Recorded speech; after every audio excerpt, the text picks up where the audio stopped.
என்னன்னு தெரியலடா, ஒரு மாதிரி இருக்கு. என்னென்னமோ நினைப்புல வருதுடா. நம்மளும் தான் நாயா உழைக்கிறோம், சம்பாதிக்கிறோம். கடையிலாம இருக்க முடியுதாடா?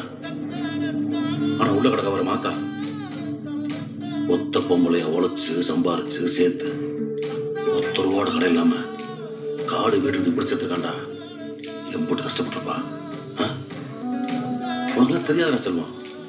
அப்படி ஆத்தாவத்தில் நிறமாத்த பையன் நம்ம கிழவன் மதுரை பெரிய ஆஸ்பத்திரியில் மேல் பண்ணியாம இருந்தாரு.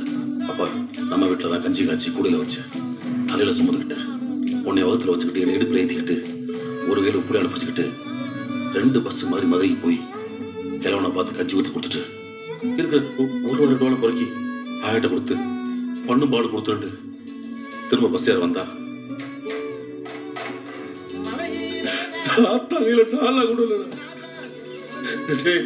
ஒரு புள்ள தச்சு புள்ள கையில 2 பிள்ளைல வச்சுக்கிட்டு ஆட்டோ $1 கேட்டுதான் மதுரையில எவ்வளவு மாட்டம் இருக்க மாட்டான். நம்ம ஆத்தா என்ன பண்ண தெரியுமா? அங்கே பக்கத்து டீக்கார கட்ட போய் என்ன இருக்கிற பாத்திரம் கிளாஸ் எல்லாம் கழுவி வைக்கிறேன், எனக்கு பஸ்ஸுக்கு போக $1 என் புள்ளதுக்கு இருக்க ஒரு பட்டு தெரியாதுன்னு கேட்டாடா. ஆனா அந்த டீக்கடைக்காரரு ஏன் தாய் இதெல்லாம் எடுத்து திட்ட சொல்லிட்டான்னு சொல்லி கூட பப்புக்கு எல்லாத்தையும் கழுவி போட்டு $1 வாங்கிட்டு ஊருக்கு கூட்டி போறாடா. ஊருக்கு வந்தது வராதுமா உப்புளியாட்ட என்னைய பார்க்க சொல்லிட்டு பக்கத்து ஊருக்கு கல்லு சம்புக்க போயிட்டான். நாளைக்கு செலவுக்கு வேணும். டாக்டர் சொன்னார்ல அதிகமா சமசங்களுக்கு வர்ற நரம்பு வியாதிண்டு.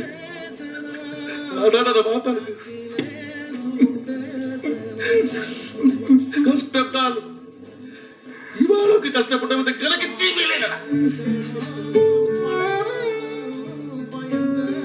ஆட்டை கையிட கூடாது, வாழ்ந்து காட்டு அம்புட்டு வராக்கியும். நம்மளை கட்டவளுக்கு எப்போ வந்தாரு? எப்படி வந்தாரு? ஏன் தோதல்டா அவளுக்கு நம்ம ஆத்தால பத்தி 8வது நினைக்கிட்டோம். ஆனா நம்ம எப்படி ஆத்தால 2வது பார்த்து காசை புதப்பாக்க ஆரம்பிச்சோம்.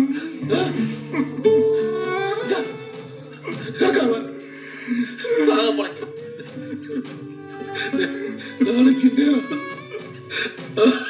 அது இருக்கு போலியோடு நினைக்கிறப்ப நெஞ்சம் வதக்கு வதக்கணும்னா என்னடா வருது?